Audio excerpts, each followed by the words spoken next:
And so it's my great honor to introduce Julia Lockdove, director of Undesirable.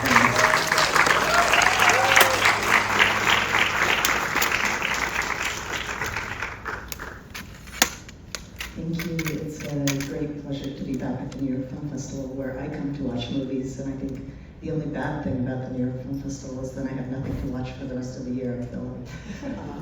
But I'm very happy to have with us three of the amazing women in my film. I'll introduce them both by their first name, kind of I remember reading Crime and Punishment in high school with American high school class, and it's very confusing because there's different names, but we have a co-director and one main characters, Anya, Nemzer,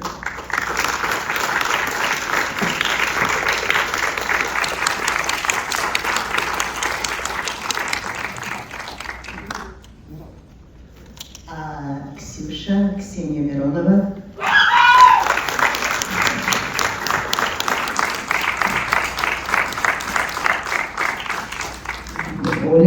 Olga Churakava.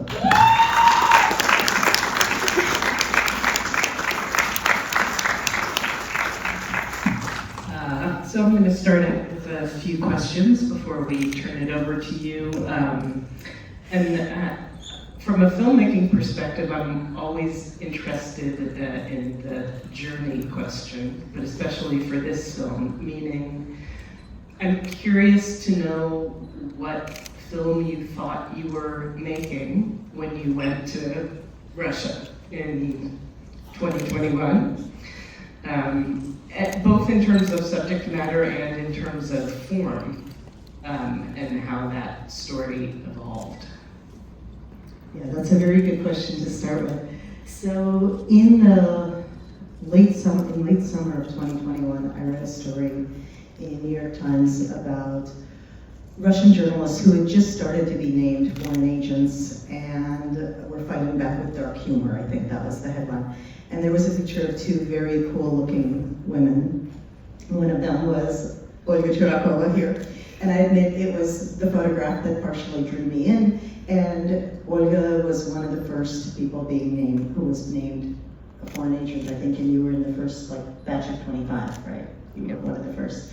And I thought, this is really interesting. And so I contacted Anya, whom I knew, Nemzer, and I said, something's going on here, because a lot of media had started to be named foreign agents. TV Rain had already been named a foreign agent. And I remember we said, okay, well, let's make a film about this. People are starting to be singled out. For me, the idea of a society starting to force people to mark themselves. Obviously, there's, historic precedent of this. Forcing to mark themselves everywhere as not belonging, not one of us, and seemed something was going on, and this was interesting, and obviously we didn't know what this would lead to. I think when I was filming it, everybody had a sense that things were going to get worse.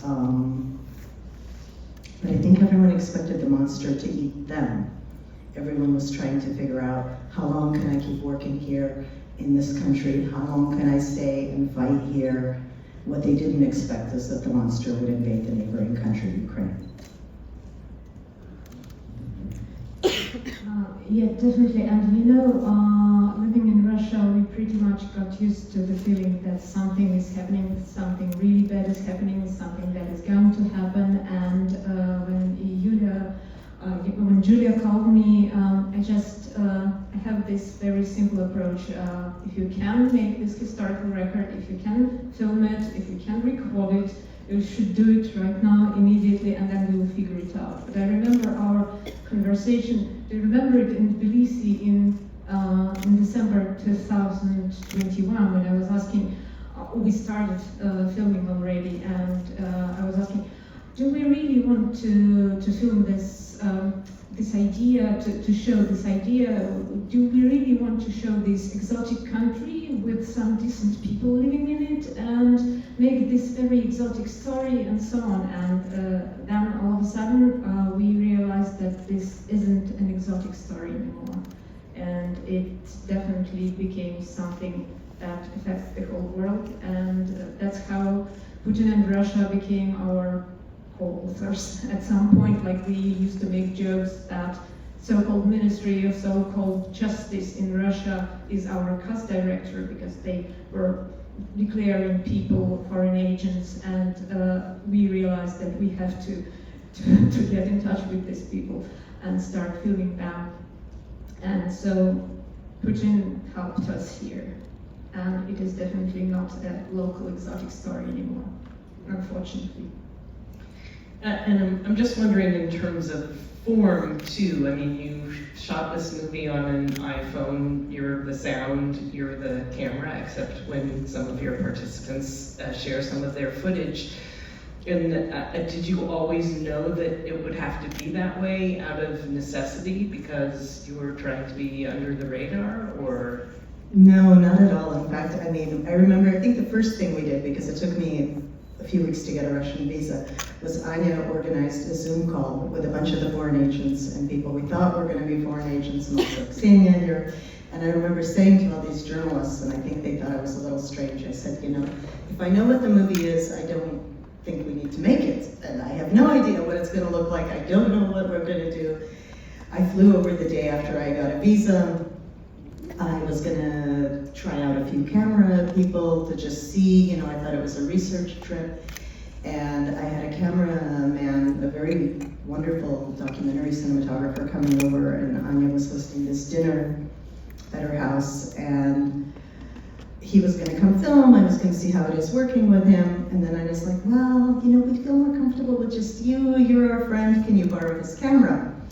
I borrowed his camera about half an hour before the dinner, and I could not figure out the settings. He had some kind of follow focus. I'd never used it, and I think, you know, things were happening. So I just picked up what was at that time a 4-year-old iPhone. It's an iPhone 10. It was very, very far behind the times. I needed a new one with a dying battery, and I started filming, and I never looked back. It felt so right, you know. I borrowed a microphone, and then everything kind of happened that way. Like, it's not that I planned to have these sections with Anya driving and talking as a device, you know. It's there was a lot of traffic in Moscow. I mean, it took us a long time to get places, and I was like, well, might as well film, you know. So everything was really organic, and I think with all of you, I showed up at your doorstep with a camera with my phone. It was very annoying. I can imagine I was terribly annoying. I would probably imagine I would be more annoying with a big camera, I want to believe, but it was, yeah. One word in defense, if I may. She was annoying, definitely, but at the same time, she was absolutely invisible with her iPhone, which was incredibly important, because at some point we all started just talking, just discussing things which were important for us at that moment, and we didn't see you, and it was important. Maybe you were annoying, but at the same time you were so professional. Quietly annoying. Quietly annoying, yeah. I mean, I guess for me, one of the effects of that, which is one of the things I really admire about the film, is that we see these brave journalists, but we also see them in moments of so-called normalcy in their everyday lives. And again, I'm wondering, I mean, was that just in terms of when you were editing? To me, it's important because it shows that you're ordinary people, but also heroic journalists at the same time. I'm wondering if that was something you were thinking about while you were shooting, or you were just shooting what you could, and then it sort of came that you wanted those moments in editing.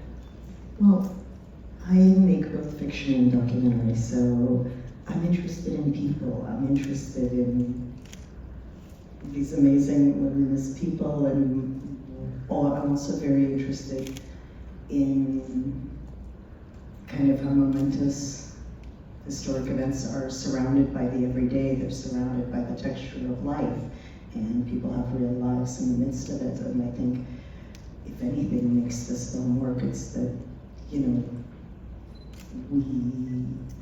and I'm very grateful that you allowed me to be annoying and that you opened up to me and, you know, shared yourselves with me. And I think that's what makes it. You know, I'm saying it with love. I do want to just wanted to clarify that. I do want to ask the participants just about some of their thought processes that they went through when Julia approached you about being part of the project, and how you decided to let her film you. Okay, I can go first. So it was not easy for us, I think, to do it, because as a journalist we usually to do it with other people. So it's like usually it's our role to be someone who, you know, observe someone's lives, and it was really a challenging thing to do. Suddenly to become an object for Julia, and I think it's something in her personality that allows us to be with her, I don't know, really friends. We became really friends, you know.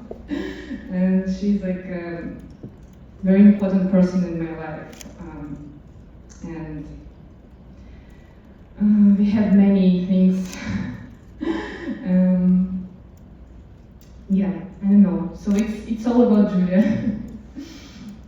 It's all about you, but I have to say, like, one of the things that, you know, I hate being filmed, I hate being photographed, like this is a nightmare for me, so I completely sympathize and understand that, but one of the things that I thought of you as fellow storytellers and collaborators in a way, and as being complicit in the process because you were aware. And there's this moment where I showed up and Ksenia was crying in a cafe.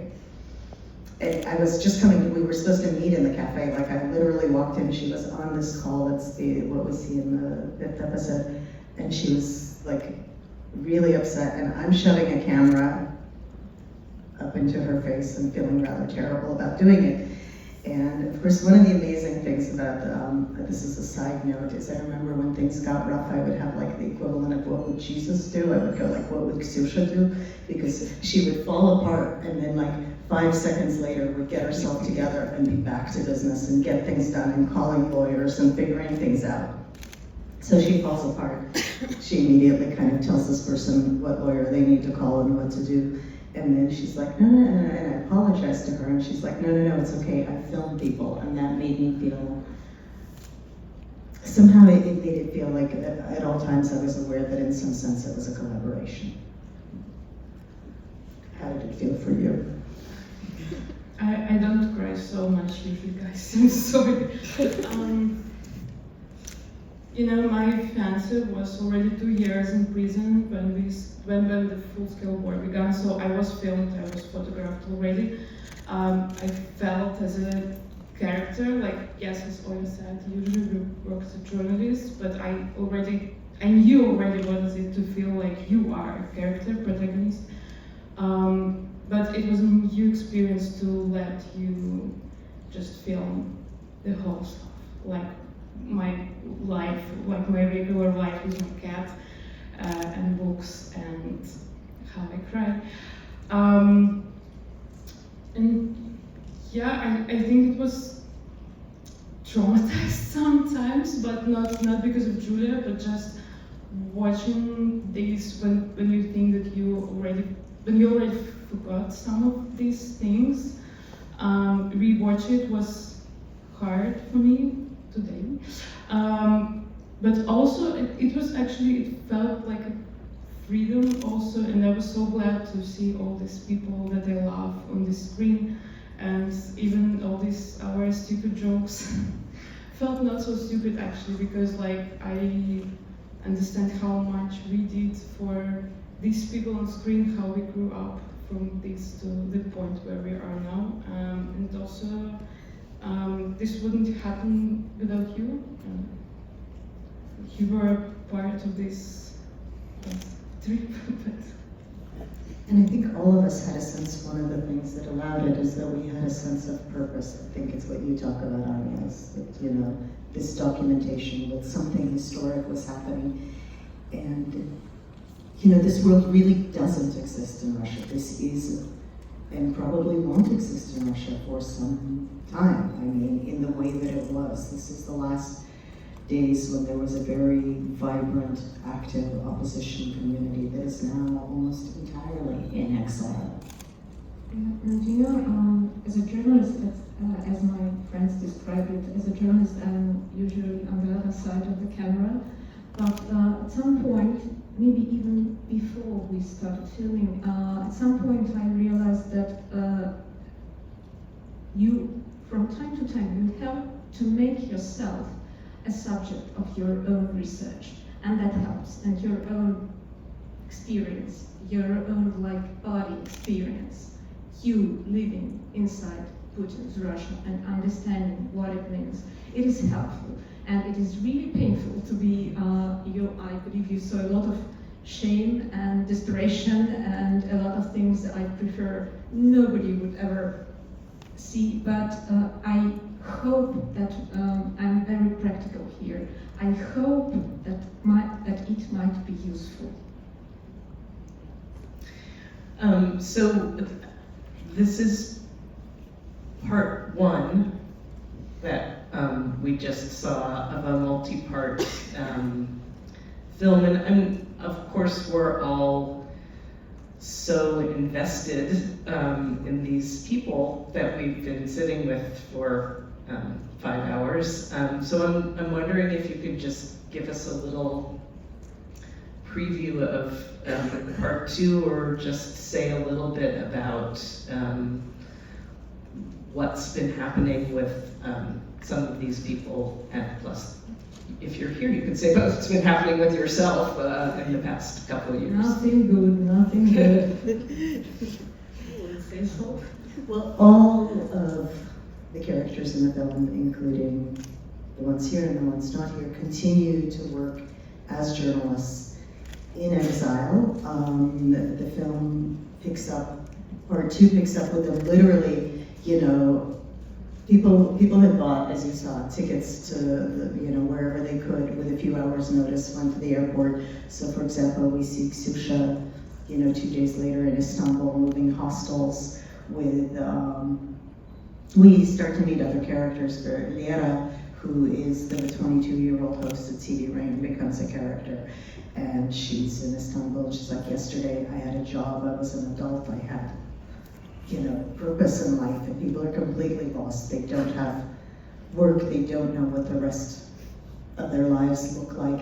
And then as they get back up on their feet as journalists, continue to work, and also struggle morally. I think one of the things that is really interesting to me in the exile path is that,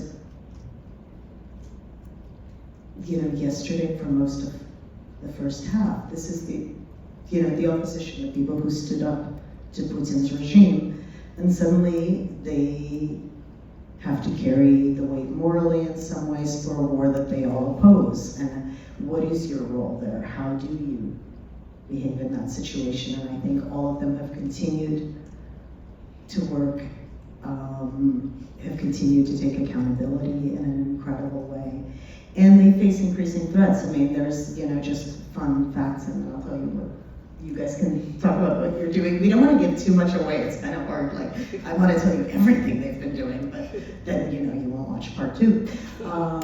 But there's 2 articles in the New York Times that this week that directly relate to people in the film. There's an editorial about Putin pursuing with secret services the opposition abroad, and 2 of our characters, Lena and Alessia, are mentioned. Physical threats to them are mentioned in that editorial. There's also fun fact, there's a big story in the magazine, The Deserter, about a guy who wrote deserts from the Russian army. Well, the guy who helped him desert is the founder of Iditi Lesom, Grigory Sverdlin, who Anya interviews in the first episode about founding homeless shelters, and who then shows up at dinner parties at her house, the one who shows up and they say he slept till 6 p.m. and then he talks about like sending Putin a petition to fuck off.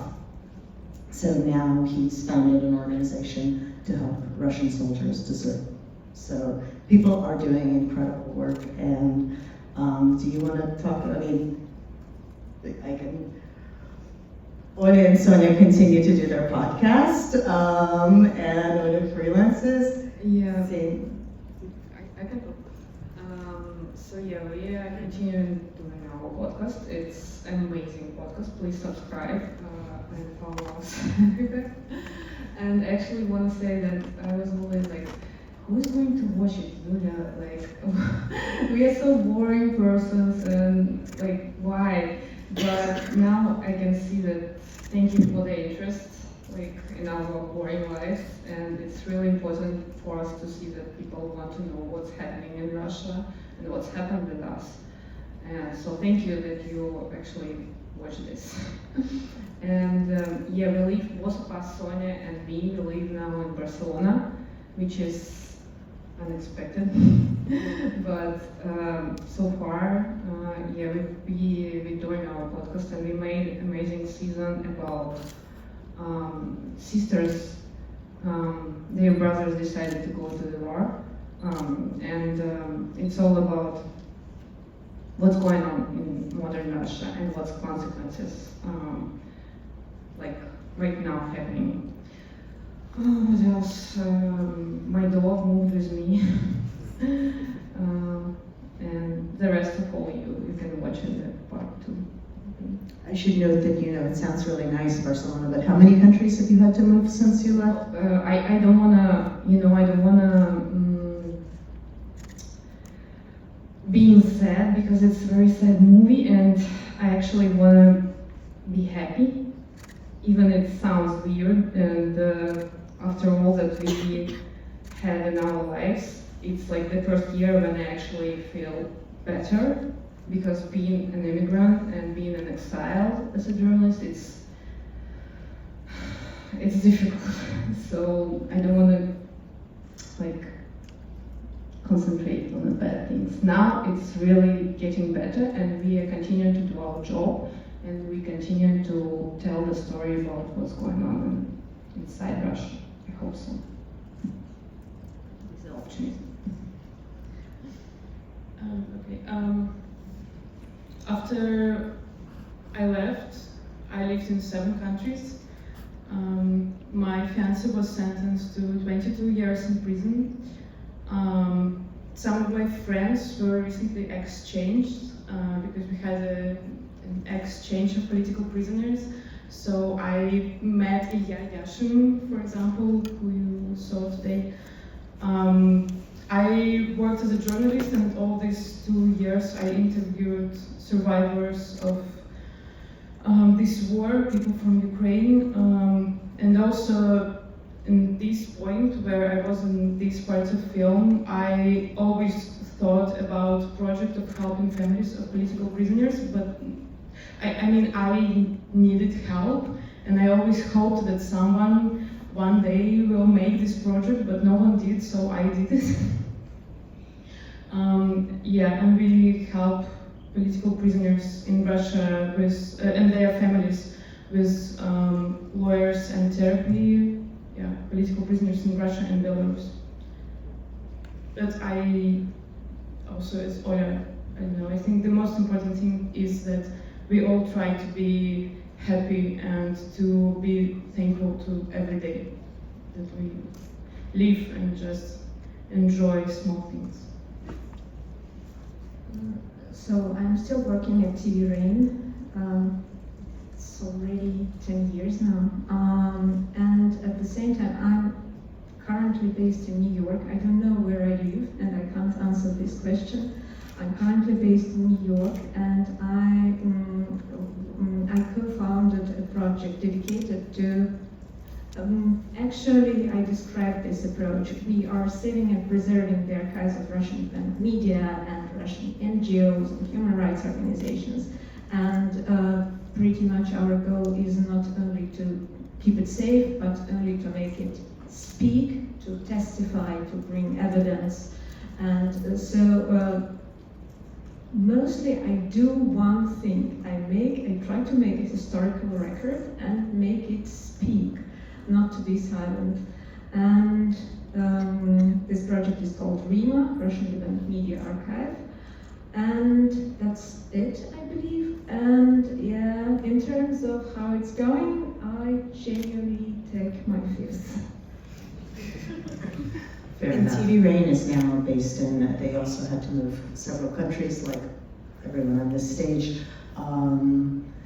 And they're based in Amsterdam and continue, they've been declared an undesirable organization, a criminal organization. It's criminal to give them an interview. It's criminal to repost their things, but they still provide a service to people in Russia where I think if you're, like all of your work, if you were living in a small town in Russia, or even in a big city in Russia, you cannot talk to your neighbors about your feeling about the war. Your children cannot mention their feelings about being opposed to the war or that their parents are opposed to the war. They can't say this in school because there have been cases of people, like, if their children said this and they were sent to jail. But you can listen to Olga and Sonia's podcast or Ksyusha's podcast on political prisoners or watch Anya's show on TV Rain, and you can feel like you're not alone, you're not crazy. I think, Hannah Arendt talked about totalitarianism feeds on loneliness, it needs loneliness.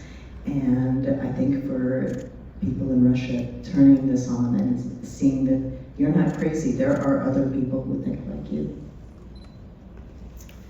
Do we have some questions in the audience? We'll go right there towards the back. Yeah. This might be very naive. Oh, Sorry, Mike is coming. Thank you. This might be a very naive question, but with the United Nations in session this week, was consideration ever given to offering an invitational screening? They didn't ask us, and I thought it might be presumptuous for us to offer. So we would love that, but I don't really quite know who to contact at the United Nations, but hopefully we'll get some. Yes. no, sorry. wait for the mic. Yes, Mike is coming. The guy first? He did raise his hand first, but go ahead. That's where it is. I just want to thank you for this film in light of Project 25, which we have to confront in this country whether we want to or not, and the fact that the freedom of the press, the fourth estate, is an imperative, and you have brought that out very, very clearly. I thank every single one of you for your bravery, for your courage, for your standing for the truth in light of this monstrous individual who is in front of the Hague for, or they would like to put him in front of the Hague, for war crimes. So what you've done is phenomenal, and how can we, as Americans, help to get the truth out with individuals in our own nation who think that Putin is a wonderful human being? How? What do we do? So now we have this same feeling that you do. What is there to be done that a normal, average person can do? Well, I think this film was my way of doing something. It's what you said about being useful in a way. I think there's every single one of us on this stage would love to see Putin face a war criminal. But also I think it's about, not just about Russia, obviously, as you said. The idea of what does it mean to live, the broader things for me, like, what does it mean to be the opposition living under a government that you oppose? What is your role? what can you do? And also the question, frankly, we probably all know people who cavalierly say, well, if Trump gets elected again, I'm leaving the country. And what does that mean? Do you just leave the country and leave it to them? What are you supposed to do? At what point? And I think that's one of the reasons that every one of you stayed, is you felt a duty to do things within Russia while you could, until you were forced to leave. And we speak about leaving the country as something like, some great, I don't know, like a great thing to do. It's not, I mean, at what point do you figure out when to leave? Well, I believe that in terms of what can be done, I have only one answer: support Ukraine immediately. But definitely, what are we dealing here with? We are dealing with the inner American situation, which is definitely very weird and very difficult. And part of your country knows that and supports Ukraine, and I don't need to persuade them, and I don't need to present them something. We are already on the same page. And here we go with the situation of polarization of the country, of dividing it in two parts. And we are familiar with the situation, and we are familiar with the feeling that you don't know part of your country, and your country can attack you from your backyard all of a sudden, and you don't know these people, and you don't understand how it's possible.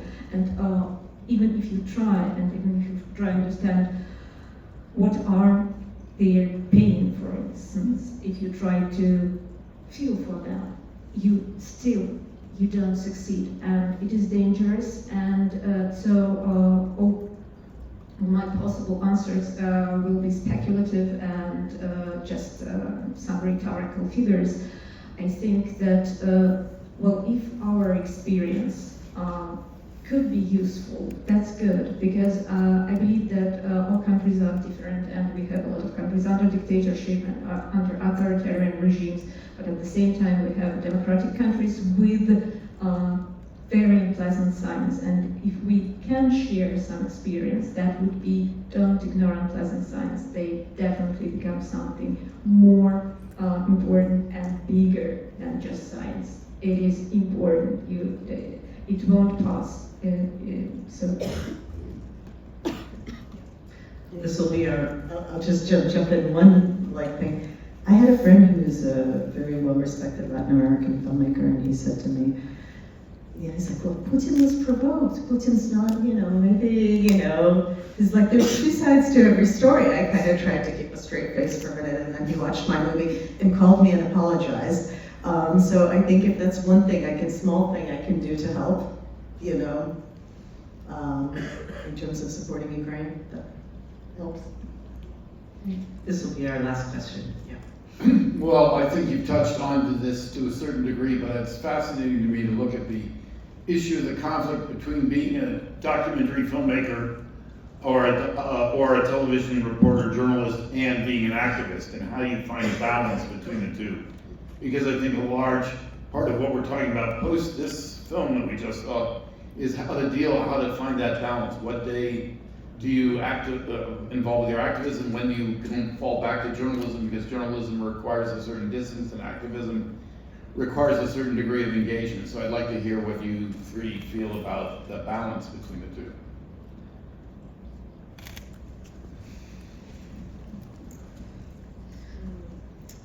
Such a good question. Yeah. But I think for us, a lot of people, I still worked as a journalist when my fiancé was arrested, and I even was sometimes my colleagues asked me to tell something about him, and I sat there at the studio and I just thought, who am I right now? Am I a journalist? Should I tell about him as a journalist or as his partner? So I think it's a really difficult question, but at the same time, a lot of people even before the full war in Ukraine, a lot of people told to us, you are an activist, you are not objective enough, but I don't think so.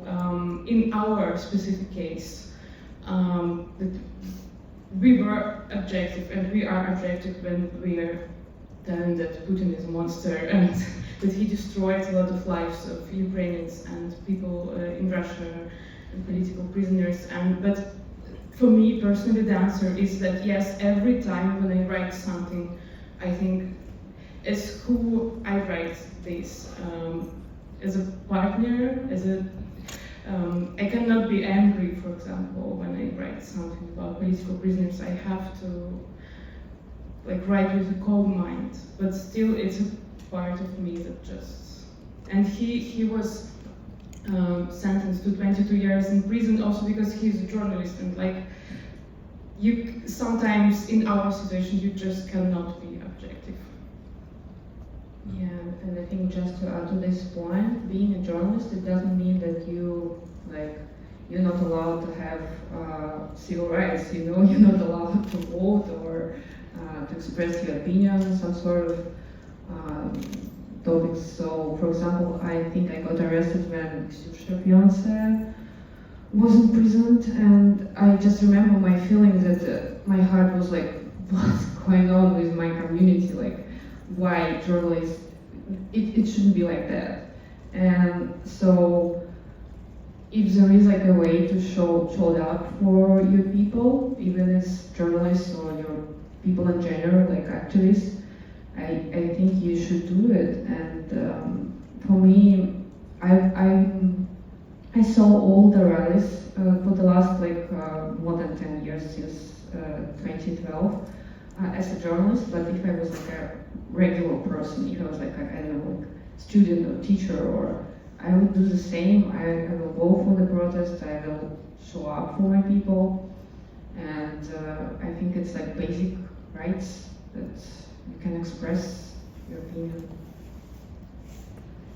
I honestly don't believe, and maybe I even hate this separation, journalism, activism.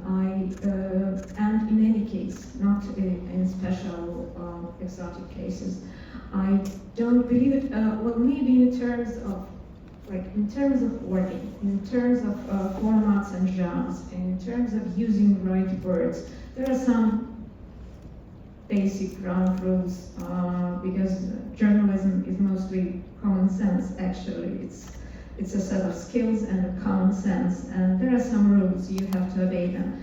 But in terms of ideology, I don't believe in this separation, and I don't think it's useful, I don't think it works, and I don't buy this idea itself. I never had this dilemma for me. I always knew that I was an activist, and people in charity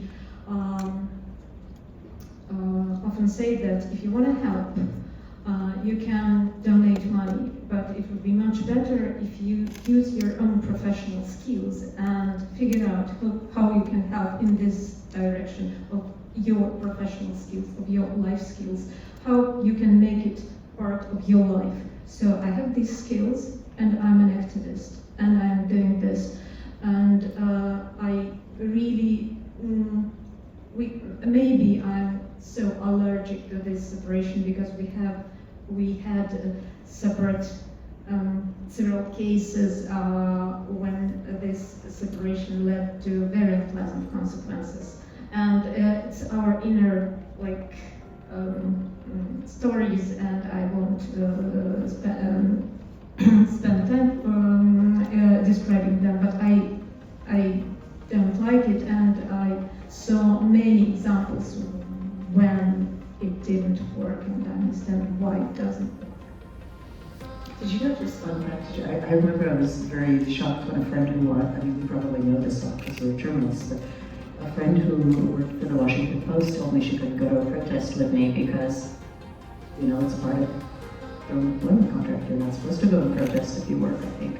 Certainly for the Washington Post, I believe the New York Times too. I think it's everywhere, this idea, it's very strange to me. Great.